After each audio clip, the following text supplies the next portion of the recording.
Hello friends, so today I am back after quite a short break from videos that I had taken.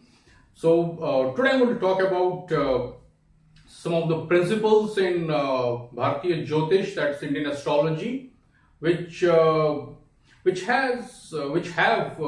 perplexed many astrologers. I would say most of the astrologers. It has been found very confusing to understand. Okay, I'm just sharing my experience that I found it very confusing, and when I understood the reasons behind those principles, which we may understand them on the face value, right? At the technical level, we can understand that okay, fine, this principle says so. It's very simple to understand. But why would Parashara Muni would say so?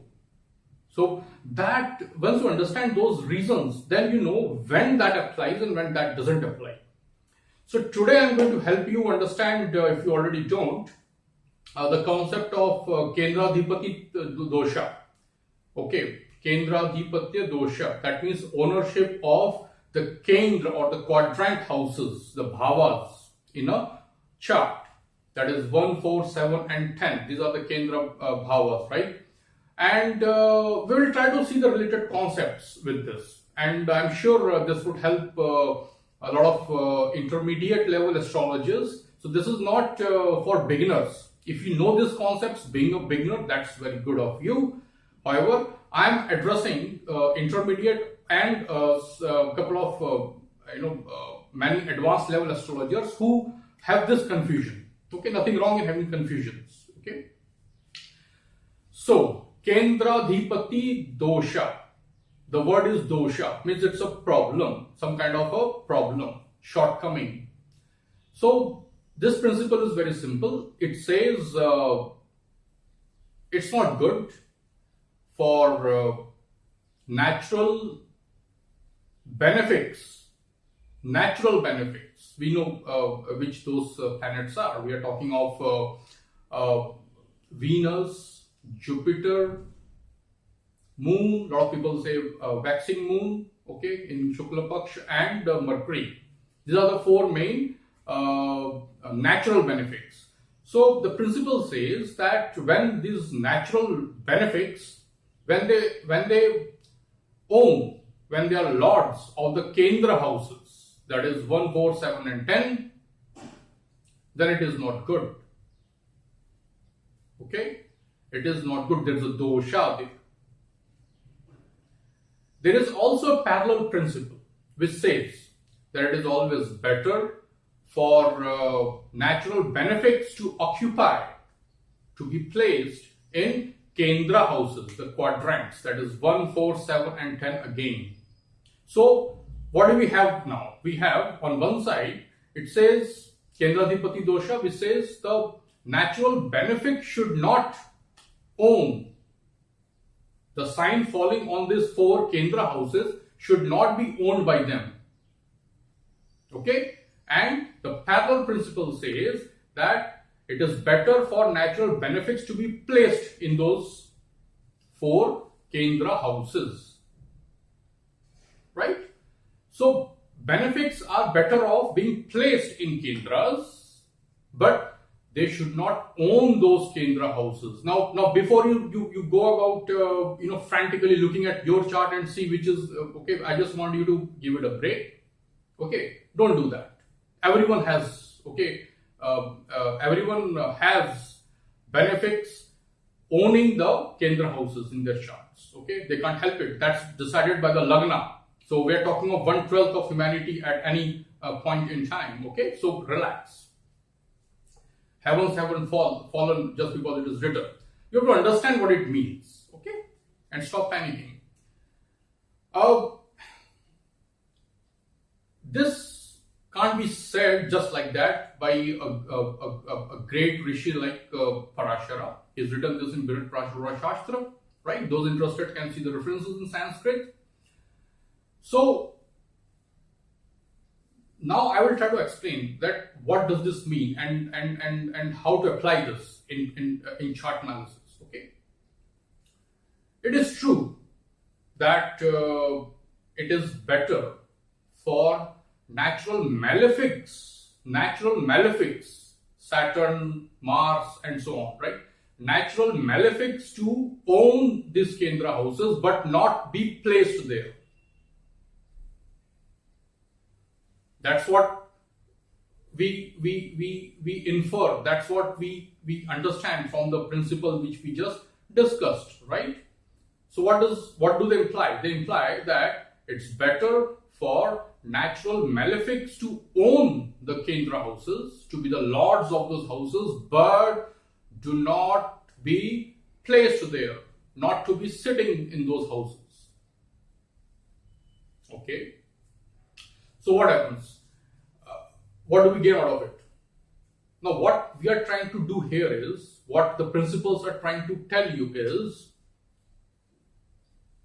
because these are Kendra houses, Kendra means, the central, the core. Okay, these are the pillars of the horoscope, right? These are the pillars of the horoscope, right? These 4 houses. Now, if a benefic sits on any house, natural benefic, okay, whether you are looking at it from the perspective of natural benefic, natural malefic, whether you are applying the Nadi Jyotish analysis here, for example, Bhrigunandi Nadi, where you are going only by the natural significations or Karakatva, or you are applying it purely from very specific, for example, KP astrology, where you are only looking at the nakshatra placements and its subdivisions called sublots. Whichever way you are looking at it, okay, it's always better for the significations of the houses to have a natural benefic placed there, even if that natural benefic is a functional malefic, means it owns the not so good houses, that is 6, 8 and 12, or maybe 3. 6, 8 and 12 are sort of the bad guys, right? The bad areas, right? So we'll talk about them on some other day. They're not so bad. But the general understanding that we are trying to have here is, it's always better for natural benefics to sit in the Kendra houses, because any house where a natural benefic is placed, its natural significations of the house, or rather the significations of the house, they go well, they go good, okay? They go good. It may or may not be good for the houses owned by that natural benefic. That's a different discussion. We are not increasing the scope of this discussion. We are sticking to this principle. So the principle says that Mr. Natural Benefic, sit on a Kendra house. So you work towards its welfare, improve the house. Natural Benefic says, okay, I'll do that. But the instruction comes again, look, do not buy that house. Don't own the house. Okay. So why is it said? I'll give you simple logic. Why so? Why a natural malefic should own it, but rent it out to a natural benefic? The natural benefic will keep the house clean, and because the natural malefic owns that, no one would dare to harm that house. I'm just making it very simple in a human sense. Now let's talk of specific astrology here. A simple concept. Let's take a transit of a planet. Let's take transit of Saturn, which perplexes a lot of people. It scares a lot of people, right? Saturn transit. Saturn, very malefic, natural malefic, right? Now, if Saturn in its course of activation, whether through transit, whether through dasha, through KP astrology, through Bhrigu Nandi Nadi or other Nadi Jyotish, whichever system you are applying here, I'm talking in very general sense, something very specific. Whichever system you are applying, if Saturn is active and is casting its impact on, let's say, fourth house, the Sukha Bhav, right? Our mother, emotion, happiness, all the goodies, the luxuries you have in life, this fourth house, right? Now, if it is not the owner of the fourth house, and if it is activating its negative energies on fourth house, then it is not a great situation. Similarly, for other four houses, these are four very important, crucial houses in the horoscope we are talking. But if it is owning that house, will it touch it? No. Common sense. That is why it is said that the guys who are likely to harm, the goons out there, if they own the houses, they will not harm it. No one touches own houses in a negative way. So what are you gaining here? If a benefic is sitting in a fourth house, for example, a Kendra house, in our example, so it is keeping the house clean. So you are generally happy, depending on the strength of that benefic, right? And other factors, right? I'm just talking at a very fundamental level, okay? It is keeping the house happy, clean, okay? Your mind is clean, you're happy, okay? It doesn't give you stress. Your mom is happy with you, your mom is healthy, okay? You are driving a good car. So these are the possibilities it opens, right? A benefic in a Kendra house. So I'm taking example of fourth house here.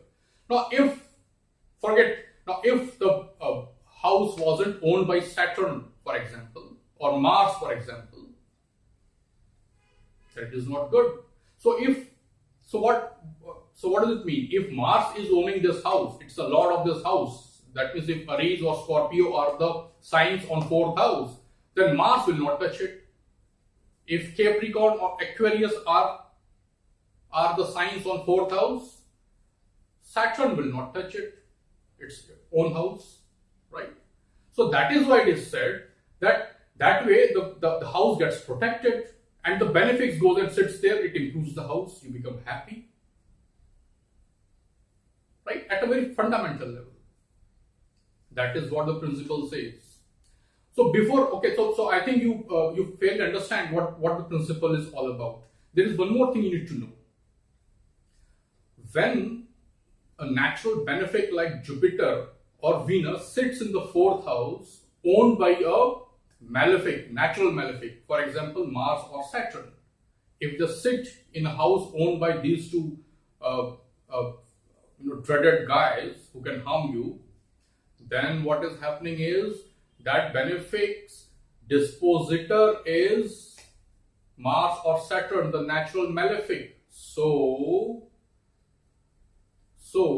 I don't know that you are you already know this, or if you don't know this, you must now relate it. If Jupiter's dispositor means Jupiter sitting in the Rashi or sign of Mars or Saturn, these two natural malefics, the natural malefic will not harm the houses owned by that benefic sitting in its sign. So in our example, if Jupiter is sitting in the fourth house in Aries, Mesh Rashi, then Mars will not harm the houses owned by Jupiter also. So not only it will protect its fourth house, it's the owner himself, it's the Lord himself of Aries, and it will also, now which are the other houses which are owned by Jupiter? So 12th house and 3rd house, right, in this example. So this 12th and 3rd houses, where respectively Sagittarius and Pisces are placed in the chart, Mars will not touch those houses in a negative way. How beautiful. So at one shot, one malefic is not going to hit 3 houses for a natural benefic which owns 2 houses. So if it is moon, it will not touch wherever Cancer is sitting, whichever house has Cancer sign. So if moon is in the Rashi of is in the sign of Mars, Mars will not touch the house which is owned by moon, which is Cancer. Similarly for Saturn.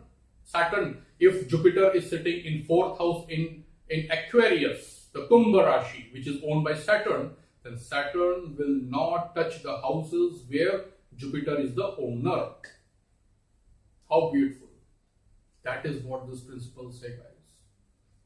A dispositor does not touch the houses lorded by the planet which is sitting in its sign. Okay? It's the Atma, it's the soul for that planet. Okay, it doesn't touch it. Soul doesn't touch the body. It wants to go in a direction. When the body is not going in the direction, there are failures. That is what success and failure means. That is what Navamsha chart is all about. I don't want to increase the scope of it. Okay? Understand the principle, guys, at the very deep. Then you understand astrology. Astrology is not about reading books and just watching YouTube videos. Apply what I just told you. Okay? Just before I go, something more. There is a principle called Karaka, bhav, nashay, where it is said that the natural significator or Karaka of a house, for example, moon, they should not sit in that house. It should not be placed in that house. Moon in 4th, Mars in 3rd, right? Venus in 7th, Jupiter in a lot of places, 5th house, for example. So it is said that this natural significators should not be sitting in the houses where they are significators or karakas. Why is that so? That is because if a malefic is aspecting that house and it is not its own house, then it's a double whammy, it's a double loss. Not only is the house suffering, but it is natural karaka. Okay, the natural significator which could keep the things in better shape, that is also getting hit. So it is like at one place you are hitting two. In one shot you are killing two preys. So that is not good, right? Not good for mother or 4th house significations, the emotions, sentiments, right? In the 4th house, if moon is there, and let's say Saturn and Mars, they both are aspecting 4th house, and none of them owns the 4th house. Let's say it's Leo, and moon is sitting there, and Mars and Saturn both are aspecting it. Then what? 4th house, not only 4th house, the bhava itself is affected, but its natural significator, that is moon, it is also getting hit. It's a double whammy, guys. So that is why it is said that it is not good. But this principle does not apply if the natural malefics are not casting their drishti or aspect. And rather, natural benefics, drishti is always good, guys. Natural malefic drishti is not always, is not good. Okay? When we say drishti and this, you have to see more of the natural significations. Some other day we'll talk about. So if natural benefics are looking at such a moon which is placed in 4th house, then it is double benefit. But there are more malefics, right? But it is